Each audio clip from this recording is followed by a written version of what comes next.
I was using Craigslist as a means of selling some of my old, unused things I had stashed away in my house. I had plans to move out in the next few months, so I was just trying to organize what I needed from what I didn't need, and that's when I found my old motor tools. They were high quality and still functional, but I had gotten battery-powered ones to replace them not long ago. With no use for them anymore, I took a couple pictures and posted them up on Craigslist. I had listed a power drill, driver, and matching tool set for $80. Considering they weren't that old and still fully functional, this was a really good deal. It didn't take long to get responses. In just an hour, I got 2 replies to my post.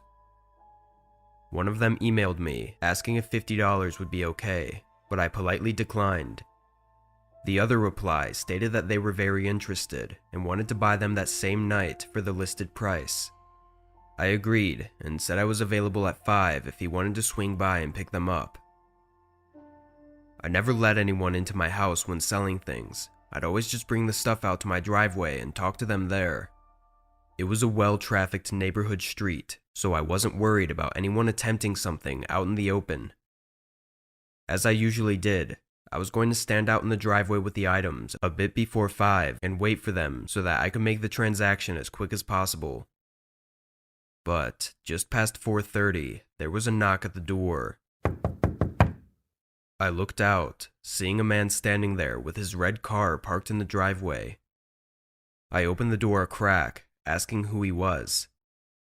The man said he was here to buy the tools that were on Craigslist and admitted to being early. I told him to hold on for a minute and to just wait in his car, as I wasn't expecting him yet. He hesitated, making the interaction more awkward than it should have been, but then he turned around. Once he walked away, I got all the tools together and met him at the top of the driveway. I had an outlet outside for him to test the tools with, and he seemed satisfied with them. "How about 20? He said while holding the drill. "The deal was 80.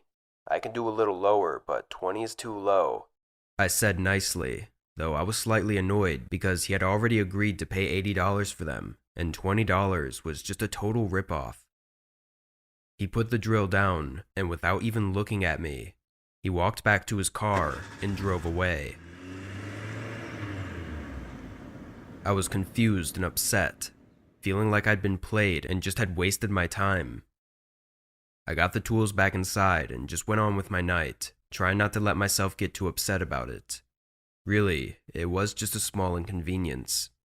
At least, that's what I thought. A couple hours later, I walked by the front windows, and out of the corner of my eye, I saw that same red car. It was parked just down the road, 3 houses away from mine. I looked closely, trying to be sure that it was that same man, but nobody was inside it. It was an empty parked car, so I had no way of knowing for sure. I convinced myself it was just a coincidence and carried on.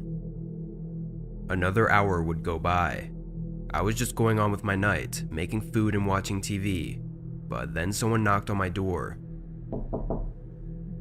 I was a little shaken, but chose to ignore it and hope that whoever it was would go away. Obviously, the man from earlier was my first thought. Only 30 seconds passed before they knocked again. "Hey, it's me. I decided I'll take the tools. I brought the money," he yelled from the other side of the door. I didn't believe him at all.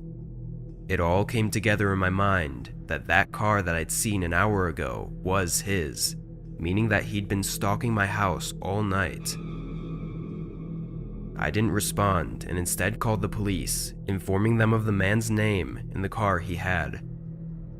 The man called out several more times, saying he wanted to buy the tools, but then it went silent for a minute. I was still standing by my couch, looking toward the front door. Another minute passed. I wasn't sure what to do. The police were already on their way and would be here any minute, so I felt safe enough to be able to check out the windows. I quietly walked over to the window that was beside the door. But then suddenly, I heard something hit the side of the house with great force. The sound was followed by leaves rustling and footsteps running away. I looked out the window and saw the guy running with a limp down to his car. The police turned in at the perfect time though, stopping him halfway. It surprised me to hear that the man admitted to a lot. He said he planned on robbing me, but I wouldn't let him into the house, which complicated things for him.